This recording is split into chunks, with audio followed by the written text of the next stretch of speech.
வணக்கம் பிரதர்ஸ்.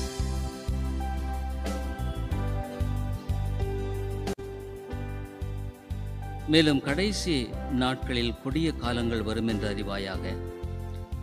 எப்படியெனில் மனுஷர்கள் தற்பிரியராயும் பணப்பிரியராயும் வீம்புக்காரராயும் அகந்தையுள்ளவர்களாயும் தூஷிக்கிறவர்களாயும் தாய் தகப்பன்மாருக்கு கீழ்ப்படியாதவர்களாயும் நன்றி அறியாதவர்களாயும் பரிசுத்தமில்லாதவர்களாயும் சுபாவ அன்பில்லாதவர்களாயும் இணங்காதவர்களாயும் அவதூறு செய்கிறவர்களாயும் இச்சை அடக்கமில்லாதவர்களாயும் கொடுமை உள்ளவர்களாயும் நல்லோரை பயக்கிறவர்களாயும் துரோகிகளாயும் துணிகரமுள்ளவர்களாயும் இருமாப்புள்ளவர்களாயும் தேவ பிரியராயிராமல் சுகபோக பிரியராயும் தேவ பக்தியின் வேஷத்தை தரித்து அதன் பலனை மறுதறிக்களாயும் இருப்பார்கள்.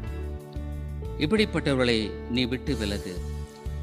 பாவங்களால் நிறைந்து பற்பல இச்சைகளால் இழுப்புண்டு எப்போதும் கற்றாலும் ஒருபோதும் சத்தியத்தை அறிந்து உணராதவர்களாயிருக்கிற பெண் பிள்ளைகளுடைய வீடுகளில் இப்படிப்பட்டவர்கள் நுழைந்து அவளை வசப்படுத்தி கொள்ளுகிறார்கள். என்னையும் எம்பிரேயும் மோசேக்கு எதிர்த்து நின்றது போல இவர்களும் சத்தியத்துக்கு எதிர்த்து நிற்கிறார்கள்.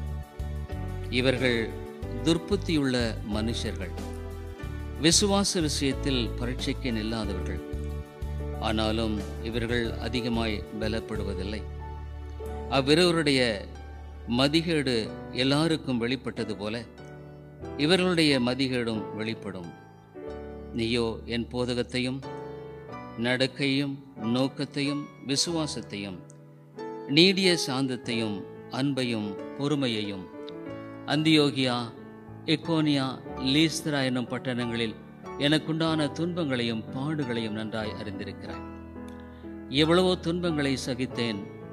இவை எல்லாவற்றினின்றும் கர்த்தர் என்னை நீங்களாக்கிவிட்டார். அன்றியும் கிறிஸ்து இயேசுவுக்குள் தேவ பக்தியாய் நடக்க மனதாயிருக்கிற யாவரும் துன்பப்படுவார்கள். பொல்லாதவர்களும் எத்திரர்களுமானவர்கள் மோசம் போக்குறவர்களாகவும் மோசம் போகிறவர்களாகவும் இருந்து மேன்மேலும் கேடுள்ளவர்களாவார்கள்.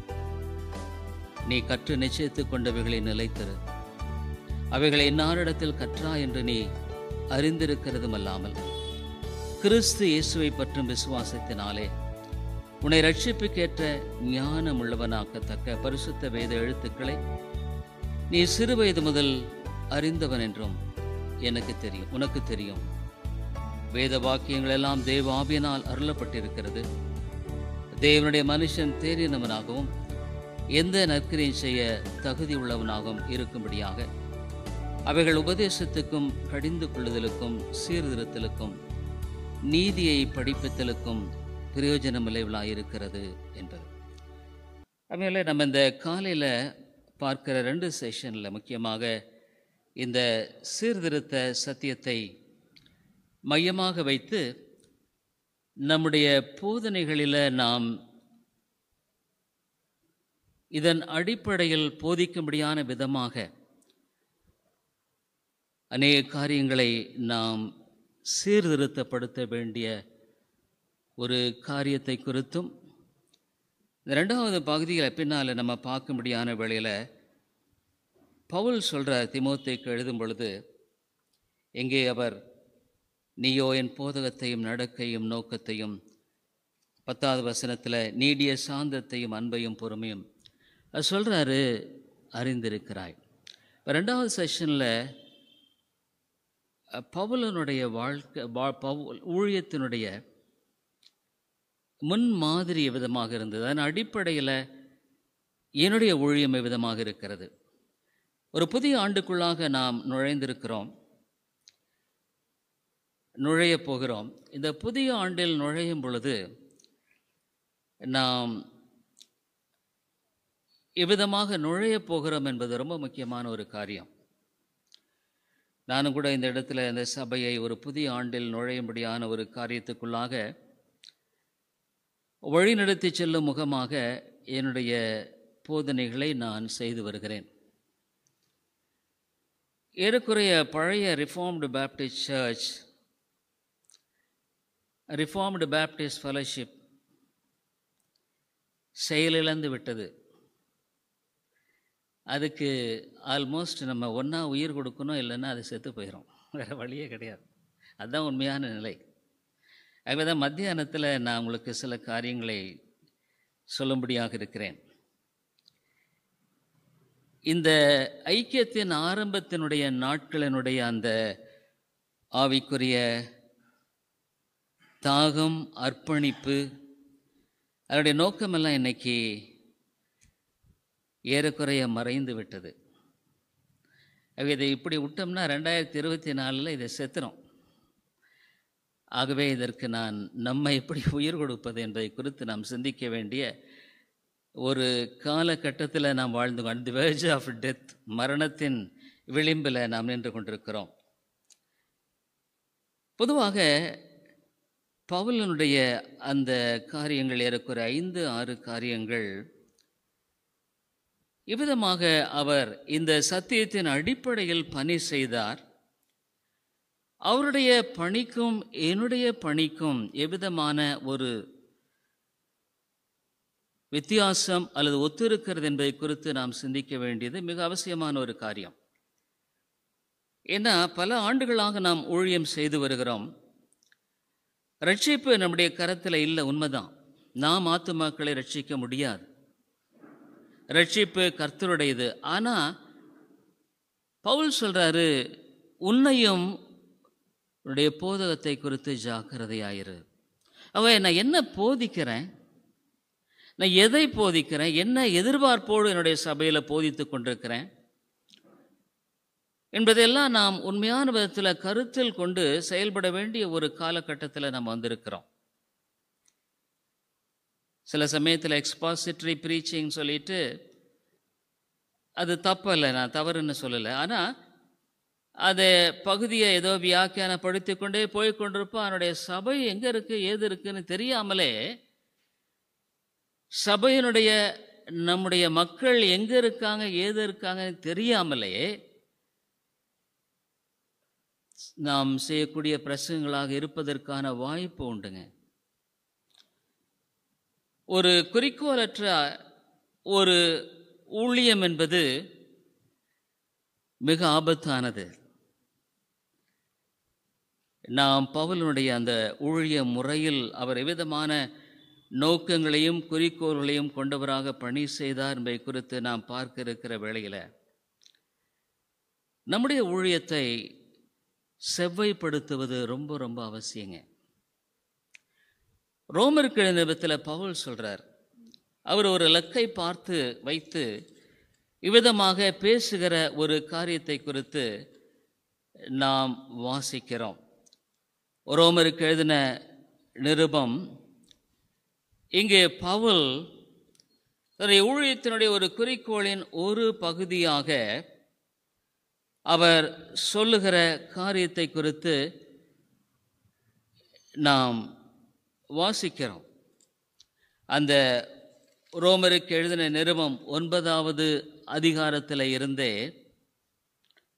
அவர் இவ்விதமாக செய்யும்படியான அந்த ஊழியத்தினுடைய ஒரு நோக்கத்தை வெளிப்படுத்துவதை குறித்து நாம் பார்க்கிறோம். ரோமர் 9, எனக்கு மிகுந்த துக்கமும் இடைவிடாத மனவேதனையும் உண்டாயிருக்கிறது. இந்த இடத்துல பவுல் சொல்றார், என்னுடைய ஊழியத்தை குறித்த ஒரு ஆழமான துக்கம் என்னை ஆட்கொண்டிருக்கிறது.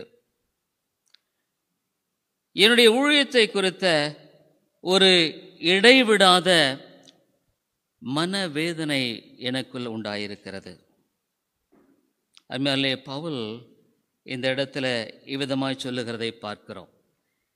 ஏன் அவர் இவ்விதமாய் சொல்லுகிறார் என்பதை அங்கு பார்க்கும் பொழுது ஒரு இடத்துல சொல்றாரு, நான் என் ஊழியத்தை எப்படியாகிலும் சிலரை ரட்சிக்கும்படிக்கு என்னுடைய ஊழியத்தை நான் மேன்மைப்படுத்துகிறேன் என்பதாக அவர் எழுதுகிறதை குறித்து நாம் வாசிக்கிறோம். அப்போ பவுலுடைய ஊழியத்தை குறித்த அந்த காரியத்தில் அவருக்கு இவ்விதமான ஒரு மனநிலையோடு அவர் இருக்கிற காரியத்தை குறித்து நாம் பார்க்கும் பொழுது, அம்மையால இன்றைக்கு நம்முடைய ஊழியத்தை குறித்து எவ்விதமான கணிப்போடு நாம் வாழ்ந்து கொண்டிருக்கிறோம் என்பது மிக முக்கியமான ஒரு காரியம். நான் உண்மையா தேவன் எதிர்பார்க்கிற ஊழியத்தை தான் செய்துட்டு இருக்கிறேனா, இல்லை நான் ஆகாயத்தில் சிலம்பம் பண்ணி கொண்டிருக்கிறேனா?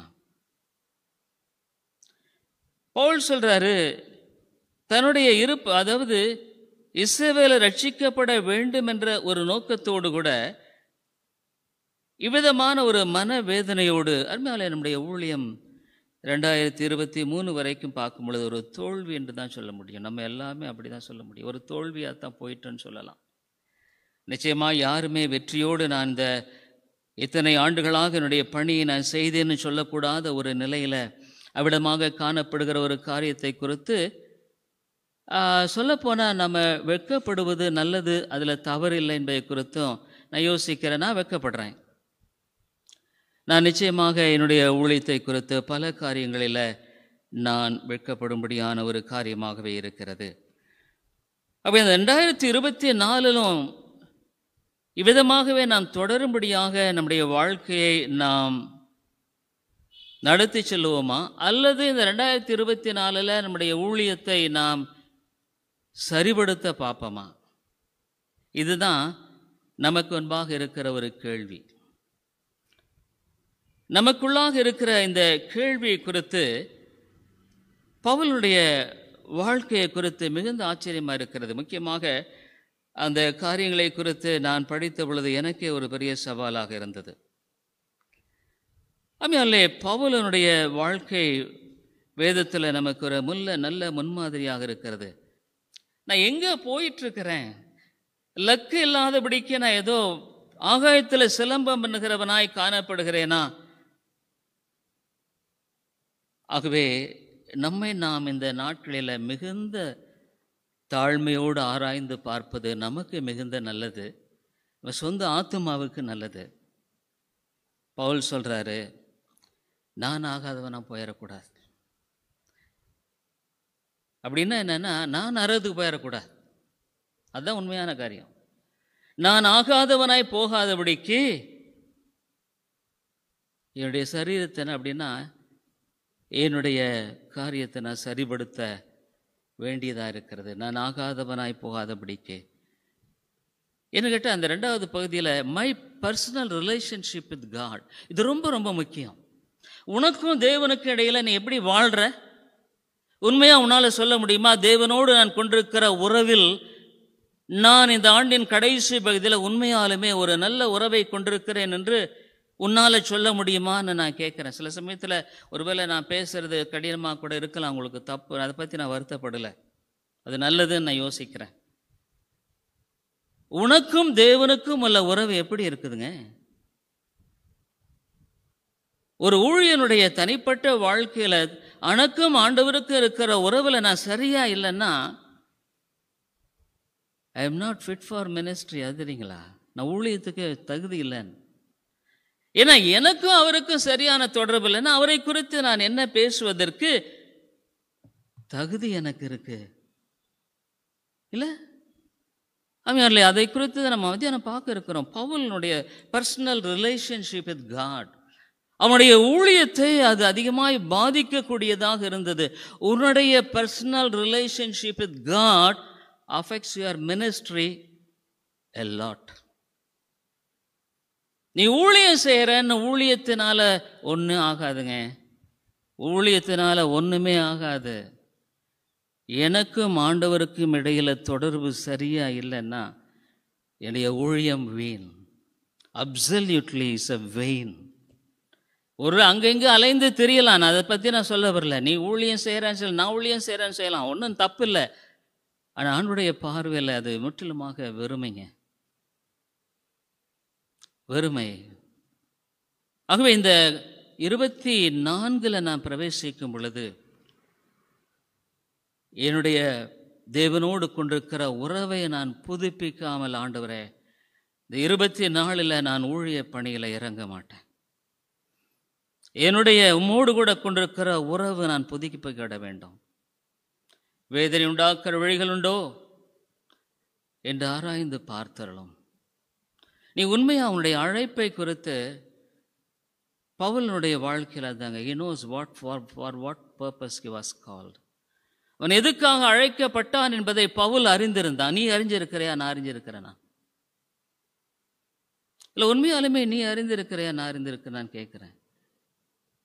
என்னுடைய வாழ்க்கையில அனுதினமும் என் தேவனோடு கொண்டிருக்கிற உறவு இல்லைன்னா அம்மையாலே என்னுடைய வாழ்க்கையில you will be under God's judgment. தெரிஞ்சுக்கோ, you will be under God's judgment. ஏன்னு கேட்டா, முழு மனதோடு செய்யப்படாத ஊழியத்தில் தேவனுடைய கணக்கு கேட்பார். தெரிஞ்சுக்கோ, நிச்சயமா கேட்பார்.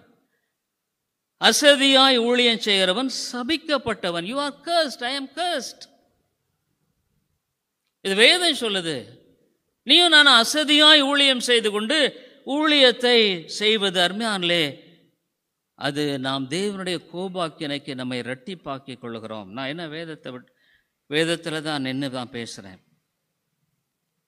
நீ உன்னுடைய வாழ்க்கையில் உண்மையாலுமே இந்த 24வது ஆண்டவரே, என்னுடைய வாழ்க்கையில் என்னுடைய காரியங்களை சீர்படுத்துன்னு சொல்லி தாழ்த்தி உள்ளே பிரவேசிக்கவில்லை என்றால் அம்மையாலே நீ அழைக்கப்பட்டவனும் இல்லை. தேவன் பேரில் உன்னுடைய வாழ்க்கையில் உண்மையான ஒரு அக்கறையும் இல்லை. உனக்கு சரியான தேவனோடு கூட தொடர்பும் இல்லை. தேவனோடு கூட பேசலை. இதுதான் உண்மையான உன்னுடைய நிலை என்பதை குறித்து அறியும்படியாக பரிசுத்த ஆவியானோடு கூட என்னுடைய பேசணும். அதுதான் முக்கியங்க.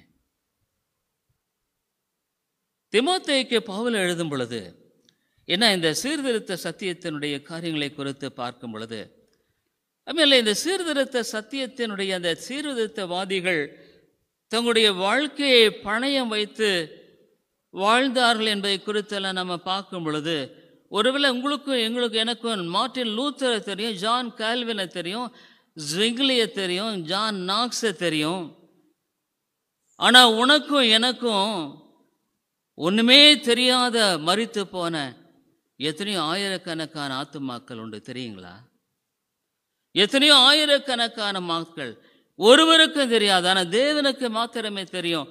அவர்கள் புகழப்படவில்லை, அவர்களுடைய பெயர் அங்கு எங்கேயுமே வரல. நமக்கு தெரிந்த ஒரு சில பெயர்கள் மாத்திரம்தான். ஆகவே ஒன்று, இந்த 24வது ஆண்டில் என்னுடைய ஊழியத்தை நான் செப்பனிட்டு நான் இந்த ஊழியத்தில் என்னை சீர்படுத்தி ஆண்டவருக்கும் எனக்கும் உள்ள உறவை நான் புதுப்பித்து இதில் நான் பிரவேசிக்க விரும்புகிறேன் என்று நீ தீர்மானிக்கலாம், அல்லது நான் இந்த ஊழியத்தை விட்டு வெளியேறுகிறேன் என்று தீர்மானிக்கலாம். இது என்ன? இது கர்த்தருடைய ஊழியம். இது உன்னுடைய ஊழியம் அல்ல, என்னுடைய ஊழியம் அல்ல.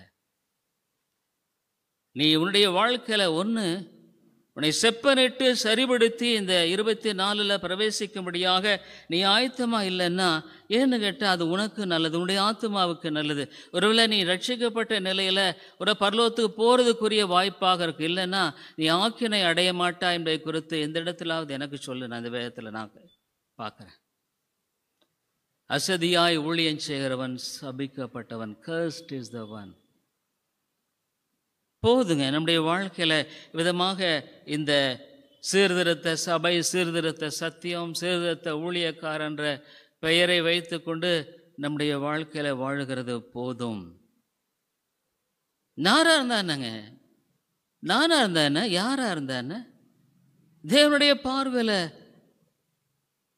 நான் உண்மையாலுமே அவருடைய அழைப்புக்கு பாத்திரமானாக நான் காணப்படவில்லை என்றால் நிச்சயமாக நான் குற்றவாளி தான். பவுல் தீமோத்தேயுக்கு எழுதும் பொழுது சொல்றார், 3வது அதிகாரத்தில், கடைசி நாட்களில் கொடிய காலங்கள் வரும் என்று அறிவாயாக. பெரிய பட்டியலை இடுகிறார். நீயும் நானும் வாழ்ந்து கொண்டிருக்கிற சமுதாயத்தை உண்மையாலுமே நீ நோக்கி பார்த்து வருத்தப்படுறியா? உன் ஆத்மாவில் வேதனைப்படுறியா? இல்லை, நீ அதில் ஒரு பங்கு வகித்து கொண்டிருக்கிறையா? நான் கேட்குறேன். Are you part of this world? அல்லது உன்னுடைய இருதயத்தில், ஆண்டவரே என்னுடைய வாழ்க்கையில் நான் எங்கேயோ போயிட்டுருக்க மன்னியும், அதுமாதிரி இந்த இடத்துல நான் பிரசங்கிக்கும் பொழுது என்னுடைய பிரசங்கத்தை இந்த சபை மக்களும் கூட நிறைய பேர் விரும்புகிறாங்கன்னு சொல்ல முடியாது. நிறைய வேளைகளில் அவங்க அஃபண்ட் ஆகிறாங்கன்னு சொல்ல முடியும், நிச்சயமாக சொல்ல முடியும். ஏன்னா நான் முகதாட்சணம் இல்லாமல் பிரசங்கிக்க போய் விரும்புகிறேன். பவுலுடைய ஒரு நோக்கம் அதுதான். மனிதனை பிரியப்படுத்தும்படியாக அவர் ஒரு நாளும் செய்யவில்லை, விரும்பலை. ஆனால் எனக்கு அது அக்கறையில் சபைக்காக ஜெபிக்கிறேன், உண்மைதான். சபை மக்களுக்காக ஜெபிக்கிற உண்மைதான். வருத்தப்படுகிறேன், வேதனைப்படுறேன். ஆனால் அவங்கள நான் பிரியப்படுத்த என்னால் முடியாதுங்க. நான் விதமான ஒரு ஊழியத்தை நான் செய்யும்படியாக விரும்பவுமே இல்லை. அல்லது ஐயோ நாளைக்கு தசமபாகம் குறைஞ்சிருமே, அல்லது அதை பண்ண மாட்டாங்களே, இதை பண்ண மாட்டாங்க. பணம் முக்கியம் அல்ல. எனக்கு தெரியாது இன்னைக்கு சர்ச்சில் எவ்வளோ இருக்குன்னு எனக்கு தெரியாது. நான் சம்பத்திட சொன்னேன், சம்பத் அக்கௌண்ட்டில் எவ்வளோ இருக்குன்னு பாருங்கள். அதுமாதிரி என்னுடைய ஊழியத்தில் நீ ஒன்றே ஒன்று, நீ இந்த புல்பீட்டில் வரும் பொழுது நீ எப்படி நிற்கிற? ஸ்பர்ஜன் போன்றவர்களெல்லாம் ஏன் விதமாக வாழ்ந்தாங்க? பிரசங்க பீடத்துக்கு அழைத்து வரும் பொழுது அவரால் அநேக முறை தனியாக நடந்து வர முடியாததுனால கை கொடுத்து பிரசங்க பீடத்துக்கு கொண்டு வர வேண்டியவர்களாய் காணப்பட்டார்கள்னா அது பொய் இல்லை, அது உண்மைதான். ஏன்னா அவருடைய ஆத்துமாவில் அவிதமான பாரம் இருந்தது. அதனால இந்த தேவன் உண்மையில்லவர் இருக்கிறாரா இல்லையான்னு சொல்லி நீ ஊழியம் செய்யாத, இருக்கிறார். நீ ஒரு செத்து போன கடவுளுக்கு ஊழியம் செய்யலை. You are serving a living God. ஒரு ஜீவனுள்ள தேவனுக்கு நீ ஊழியம் செய்கிற, உன்னை அறிந்திருக்கிற ஒரு தேவனுக்கு ஊழியம் செய்கிற, உன்னுடைய ஒவ்வொரு செயலையும் பார்த்து கொண்டிருக்கிற தேவனுக்கு நீ ஊழியம் செய்கிற, உன்னுடைய ஒவ்வொரு தீர்மானங்களும் என்னன்றது அவருக்கு தெரியும். அவருடைய சித்தத்தை செய்ய நீ வாஞ்சிக்கிறியா இல்லை உன்னுடைய சித்தத்தை செய்ய வாஞ்சிக்கிறான் அவருக்கு தெரியும். அதனால் அருமையாளே, எந்த விதத்தில் நீ இந்த ஆண்டில் பிரவேசிக்கிறேன் தீர்மானம் பண்ணுறேன்ட்டு ஒருவேளை இந்த கூட்டத்திலிருந்து போகிறதுக்கு முன்பாக நீ தீர்மானித்து எஞ்சிய நாட்களில் கர்த்தருடைய சமூகத்தில் தாழ்த்துவாயானால் அது உனக்கு நலமாக இருக்கும். நான் இன்றைக்கு அதைத்தான் செஞ்சிட்ருக்கிறேன். அது உனக்கும் நல்லது, உன்னுடைய சபைக்கும் நல்லது. இல்லைன்னா நீயும் நானும் செத்தது தான் மிச்சம். இந்த உலகத்தில் அதுக்கு மேலே ஒன்றுமே நாம் சாதித்தது இல்லைங்க. ஜனங்களுடைய நிலைகள் இன்றைக்கு மிக பரிதாபமாக இருக்கிறது. என்றைக்கும் இல்லாத பாவத்தினுடைய பெருக்கம் அதிகமாய் காணப்படுகிற ஒரு காலத்தில் நீ வாழ்ந்து கொண்டிருக்கிறாய். உன்னால தேவனுடைய சத்தியம் தூஷிக்கப்படுகிறதுங்கிறத நீ மறுக்காத, உண்மைதான். உன்னால தேவனுடைய சத்தியம், என்னால தேவனுடைய சத்தியம் தூஷிக்க, சீர்திருத்த சபைன்னா இவங்க தான் இப்படி தாங்க இருப்பாங்கன்னு சொல்லிட்டு இன்றைக்கு மனிதர்கள் கணக்கிடுவது தவறு ஒன்றும் இல்லையே. அவங்கள குற்றம் சாட்டி பிரயோஜனமே இல்லை. ஏன்னா நீயும் நானும் ஒரு நல்ல முன்மாதிரியை வைக்க தவறிட்டதுனால இன்றைக்கு சீர்திருத்த சத்தியம் அநேகர் விலகி ஓடுகிறார்கள். ஏன் உன்னை என்னையும் கண்டு விலகி ஓடுகிறார்கள்? இதுவா சீர்திருத்த சத்தியம்? இதுதான் வேதம் போதிக்கிற சீர்திருத்த சத்தியமா? நீங்களும் நானும் பிரசங்கிக்கிற சத்தியம் இதுதானா? ஒரு பெரிய பட்டியலிடுகிறாய். எப்படி எனில் 2ஆம் வசனத்திலிருந்து மனுஷர்கள் தற்பிரியராயும் பணப்பிரியராயும் வீம்புக்காரராயும் அகந்தையுள்ளவர்களாயும் தூஷிக்குள்ளாயும் தாய் தகப்பன்மாருக்கு கீழ்ப்படியாதவர்களாயும் நன்றி அறியாதவர்களாயும் பரிசுத்தமில்லாதவர்களாயும். இதில் உன் பங்கு இல்லை, நீ தைரியமாக சொல்ல முடியான்னு நான் கேட்குறேன். இந்த முதல் பட்டியலில் உனக்கு பங்கு இல்லைன்னு சொல்லுவியா? இல்லை, அந்த பட்டியலில் எனக்கு பேர் வராதுன்னு சொல்லுவியா? நான் இன்னைக்கு ஆண்டவர்கிட்ட ஜெபம், ஆண்டவரே, நான் பாவத்துக்கு எதிராய் போராடுகிறத விட பரிசுத்தத்தின் மேல் எனக்கு தாகத்தை தாரும். பரிசுத்தமாய் நான் காணப்படணும். பரிசுத்த வாழ்க்கை எனக்கு வேணும். நான் ஏதோ பாவத்தின் மாம்ச இச்சைகளுக்கு எதிராக போராடி கொண்டிருக்கிற போராட்டம் போதும். எனக்கு வயசு 71 ஆச்சு, 71 கணக்குப்படி பார்த்தேன். அதுமாதிரிலே என்னை விட நீங்கள் எல்லாம் தான் கம்மி வயசு குறைவானா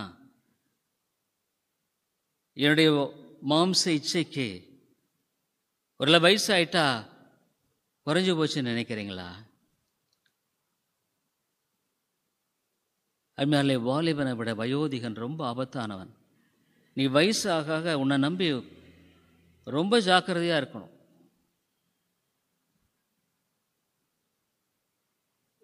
வாலிபத்தை விட வயோதிபன் பயங்கரமானவன். பலம் இழந்த கிளச்சிங்கமாக இருந்தால் கூட அதனுடைய வீரியம் மாறாது. வீரியம்னா என்ன? பாவத்தின் தன்மை. பலம் இழந்த கிளச்சிங்கம் அதை விட்டால் ஒன்றும் பண்ண முடியாது, அதுக்கு போச்சு, எல்லாம் வாரி போச்சு. ஆனால் அந்த இச்சையினுடைய காரியம் ரெண்டா அதிகமாக இருக்கும். உடைய வாழ்க்கையில் இச்சைக்கு எதிராக போராடுகிறது இருக்கட்டும், ஆனால் பரிசுத்தத்தின் பேரில் வாஞ்சி உனக்கு இருக்கு. ஆண்டவரே, நான் ஒரு பரிசுத்தமான பாத்திரமாக இருக்கணும், நீர் என்னை உபயோகப்படுத்த வேண்டுமானால் நான் பரிசுத்தமாய் வாழ வேண்டும். ஆண்டவரே, உன் பார்வையில் சுத்தமாக இருக்கிறியா? நீ உண்மையாக கேட்குறேன். இன்னைக்கு இருக்கிற சரியான உடைகள் அணியாத பெண்களும் மீடியாவில் காணப்படுகிற அசுத்தங்களும் அளவிடப்பட முடியாதது, அளவிடப்பட முடியாதது. இடத்துல ஒரு சகோதரன் சொன்னார், பிரதர், என்னால் முடியல, கல்யாணம் ஆனவர் தான், இந்த நியூ நிர்வாண படங்களை பார்க்காம எப்படியாகல நான் இழுத்துறேன்னு பிசாசு.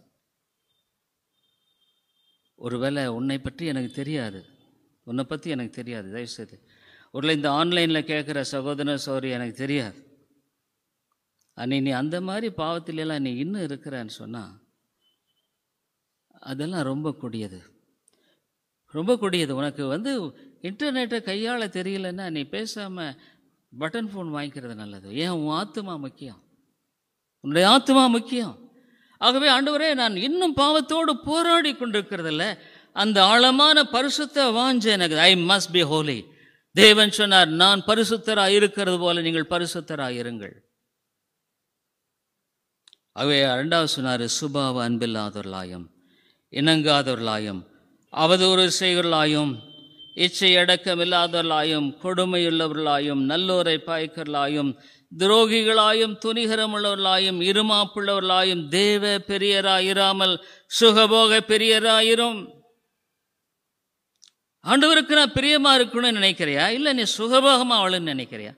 கஷ்டமே இருக்கக்கூடாது, என் மனைவி என் பிள்ளைகளெல்லாம் கஷ்டப்படக்கூடாது.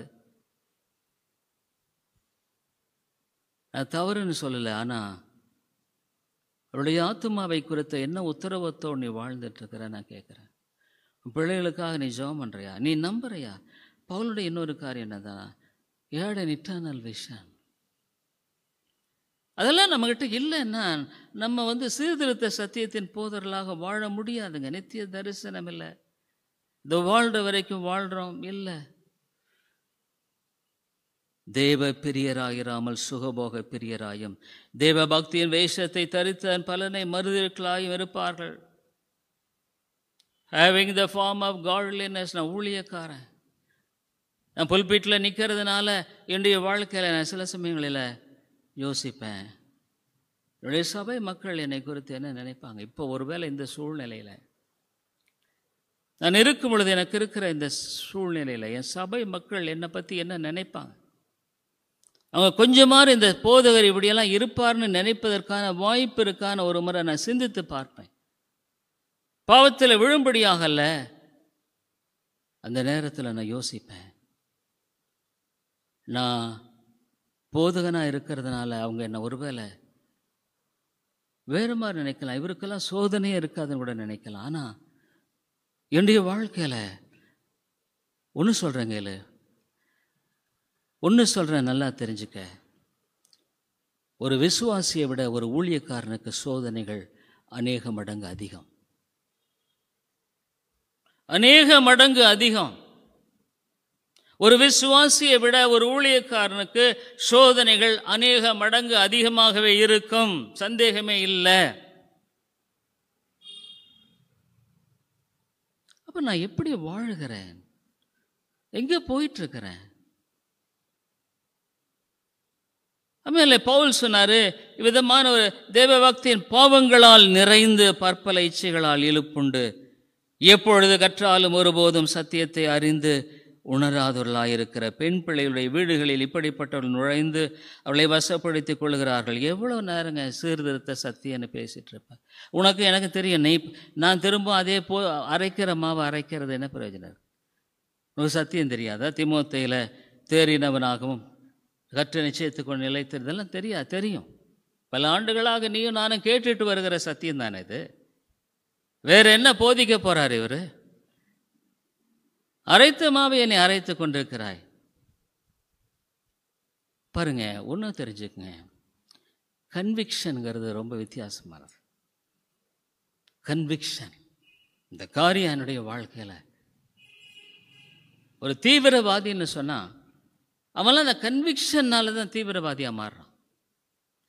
ஒரு முகமதியன் அவனுடைய வாழ்க்கையில் போய் அவன் தன்னை வெடிகுண்டு வைத்து தற்கொலைக்கு ஒப்பு கொடுக்கிறான்னா கன்விக்ஷன். அவன் என்ன நினைக்கிறான்னா, விதமாக நான் மரணம் மறிப்பேன், ஆனால் நான் எனக்கு மோட்சம் உண்டு நம்புறான். கன்விக்ஷன் பயங்கரமான ஒரு தீவிரவாதத்தை நாம் இன்றைக்கும் பார்த்துட்டு தான் இருக்கிறோம். சமீபத்தில் இந்த சோனியா காந்தி எழுதின அவருடைய இளமை வாழ்க்கையை குறித்து பேசி அவர்கள் தன்னுடைய கணவனுடைய மரணத்தில் அவரை அங்கே சொல்கிறாங்க. ஏன்னா அவங்க படித்த அந்த மேல் நாட்டில் முதல் இந்திரா காந்தி ராஜீவ் காந்தி பார்க்கும் பொழுது சோனியா காந்தி ஒரு ஈர்ப்பின் தன்மை. மெஸ்ஸில் போய் அவங்க சாப்பிடும் பொழுது ஃபஸ்ட்டு பார்க்குறாங்க. ஆனால் அடுத்த நாள் அதே மாதிரி மெஸ்ஸுக்கு போகும்பொழுது அவர் அங்கேயே இருக்கார். இப்போ இவங்க சோனியா காந்தி அவரை பார்க்குறாரு, அந்த ராஜீவ் காந்தி அவங்கள பார்க்குறாங்க. அதுதான் அவங்களுடைய ஆரம்பம். அப்போ அவங்க கேட்குறாங்க, யார் இந்த வாலிபன்? அவர் ஒரு இந்தியன். அம்மையாலே விதமான ஒரு சூழ்நிலையில் தான் அவர்கள் ஒருவருக்கொருவர் விரும்பி இணைந்தார்கள். அவருடைய வாழ்க்கையை குறித்து அந்த அம்மா ரொம்ப அழகாக எழுதுகிறாங்க. எங்களுடைய வாழ்க்கை எப்படி இருந்தது படிக்கும்போது ரொம்ப ஆச்சரியமாக தான் இருந்தது.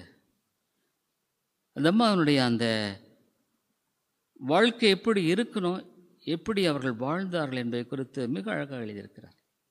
நம்ம கடைசியில் அவரை அந்த குண்டு வைத்து சின்னாபின்னமாக்கி அவரை மூட்டை கட்டி கொண்டு போய் கொடுத்த பொழுது அவருடைய மனநிலை விதமாக இருந்தது என்பதை குறித்து அவர் வெளிப்படையாக எழுதுகிறார். ஒரு இலங்கை பெண்ணானவள்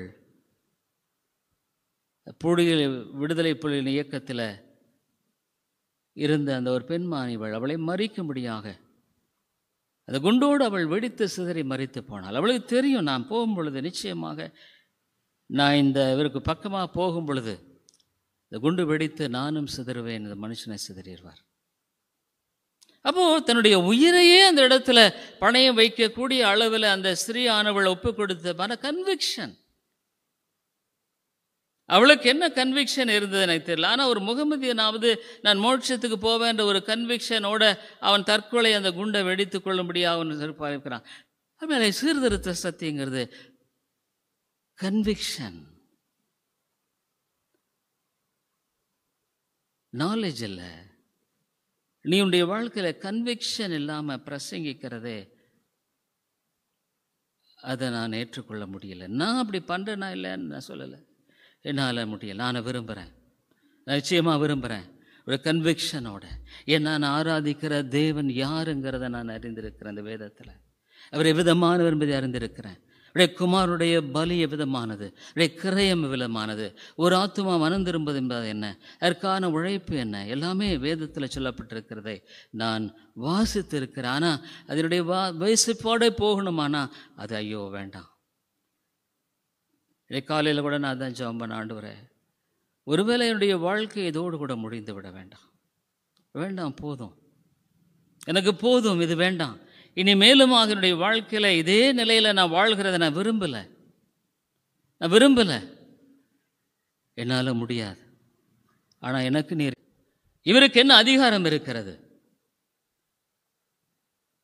அம்மையாலே ஒரு தேவனுடைய சத்தியத்தினால பாதிக்கப்பட்ட மனிதனுக்கு நிச்சயமாக தேவன் தம்முடைய அதிகாரத்தை கொடுத்த என்ற அந்த அத்தாரிட்டியில தான் அவர் எழுதுகிறார். நான் கட்டளையிடுகிறேன் தீமோத்தேயே, அம்மையாலே உன்னுடைய வாழ்க்கையில் இன்றைக்கும் அவிதமாக தான் சொல்கிறார். ஐ சார்ஜ் தீன்னு சொல்றார். ஐ சார்ஜ் தி அப்படின்னா என்னன்னா, உனக்கு சார்ஜ் சீட்டில் போலீஸ் ஸ்டேஷனில் போட்டா அவ்வளவுதான். You are under the custody. அவங்க பவுல் சொல்றாரு, even not a command, I charge you, I charge you therefore before God, அந்த லார்ட் ஜீசஸ் கிரைஸ்ட், ஆண்டவருக்கு முன்பாக நான் கட்டளையிடுகிறேன். சமயம் வாய்த்தாலும் வாய்க்காவிட்டாலும் ஜாக்கிரதையாய் திருவசனத்தை பிரசங்கம் பண்ணு. Breach the word. வேதத்துக்கு உனக்கு என்னங்க தொடர்பு இருக்கு? வேதத்தை உன்னுடைய வாழ்க்கையில உன்னுடைய பட்டயம் இது. இதுல நீ எந்த அளவுக்கு உன்னுடைய வாழ்க்கையில உண்மையான விதத்தில் ஈடுபாடோடு நேரத்தை செலவிட்டு கொண்டிருக்கிறாய். போன ஞாயிற்றுக்கிழமை நான் பேசினேன் ஞாயிறு. ஏன்னா ஜனங்க சரியா பைபிளை வாசிக்கிறதில்ல. ஆண்டவர் பேசுறாரப்பா, ஏன்னா உனக்கு நேரம் இல்லை. பணம் சம்பாதிக்க தெரியுது. உண்மையிலே ஒரு சிலர் நல்லா சம்பாதிக்கிறாங்க, நல்லா சம்பாதிக்கிறாங்க. 1 லட்சத்துக்கு மேலே சம்பாதிக்க 2 பேரும். சொந்த வீடு இருக்கு, நல்லா இருக்கு. ஆனால் நேரம் இல்லை. ஏன்? காலையில் 8 மணிக்கு நான் எழுந்து போகணும், தூரத்தை போகணும், வேலை செய்யணும், சாயந்தரம் சக்கையாக வீழ வந்து. No time for God's word. தேவனுடைய வார்த்தைக்கு நேரம் இல்லை. நான் சொன்னேன், நீ 5 மணிக்கு எந்திரி சமைக்கிற, நான் 4 மணிக்கு எந்திரி. கிரமமாய் பைபிளை வாசித்து அந்த வாசித்த பகுதியில், ஆண்டவரே நீர் இன்றைக்கு என்னோடு கூட என்ன பேசுகிறேங்க ஆண்டவரே, what do you want to talk to me. அநேக ஊழியர்களுக்கு அந்த பழக்கம் இல்லை, சோம்பேறி ஊழியர்கள். உனக்கு அந்த பழக்கமே இல்லை, எனக்கு அந்த பழக்கம் இல்லை. அது என்ன? ஏன்? அம்மையாரில் இது ரொம்ப வெட்கப்பட வேண்டிய ஒரு காரியம். It's shameful, very very shameful. ஆகவே நீ இப்படியே சோம்பேறியாவே 2024 நீ பிரவேசிக்கிறது விரும்புறியா? இல்லை, உன் வாழ்க்கையை நீ செட் பண்ணிட்டு ஆகணும்னு ஒரு தீர்மானம், கன்விக்ஷனுக்குள்ளே வந்திருக்க. இல்லை ஆண்டவரே, இந்த 24 என்னுடைய வாழ்க்கையில் என்னை ஆராய்ந்து பாரும். வேதனை உண்டாக்குற வழிகள் இடத்துல உண்டோ ஆராய்ந்து பாரும், என்னை விடுதலையாக்கும். எனக்கு எஞ்சிய நாட்கள் எவ்வளவோ அவ்வளவு உமக்காக நான் வாழணும். அதனால என்னுடைய வாழ்க்கையில் இந்த தேவன் மிகப்பெரியவருங்க. இந்த தேவன் மிகப்பெரிய கர்த்தர். பவுல் சொன்ன, ஐ சார்ஜ் யூ திமோத்தேயே, உனக்கு சமயம் வாய்க்கும் வாய்க்காதுன்னு நினைச்சிட்டு இருக்காத. Preach the word, preach the word. நிறைய பேர் கேட்க மாட்டாங்க. நீ ஒரு கீழான அளவை வச்சு அவங்கள பார்த்து ரட்சிக்கப்பட்டீங்கன்னு நீ பேசுறதுனால அவங்க ரட்சிக்க முடியாது. வேதத்தின் அளவில் அவர்களை நிறுத்தி நம்முடைய வாழ்க்கையில பவுல் என்ன சொல்ல, தேறினவர்களாய் நிறுத்தும்படிக்கு, அந்த ஒரு மனம் இல்லாதபடிக்கு உன்னுடைய சபையில் ரட்சிக்கப்படாத பல காலமாக வந்துட்டு இருக்கிறவர்களை பார்த்து நீ ரட்சிக்கப்பட்டான்னு அவங்களுக்கு நீ சொல்ற ஒரு காரியத்தினால என்ன பிரயோஜனம் நான் கேட்குறேன். What use it? கொண்டு போய் இரட்டிப்பான நரகத்தில் அவங்களை சேர்த்துற. நீ ஒரு கீழான ரட்சிப்பின் அளவை வச்சுட்டு வள ரட்சிக்கப்பட்டாங்கன்னு சொல்றீங்க. நீ அஃபண்ட் ஆகிறன்னா உன்னுடைய வாழ்க்கையில் உன்னை ஆராய்ந்து பார்க்க நீ விரும்பல.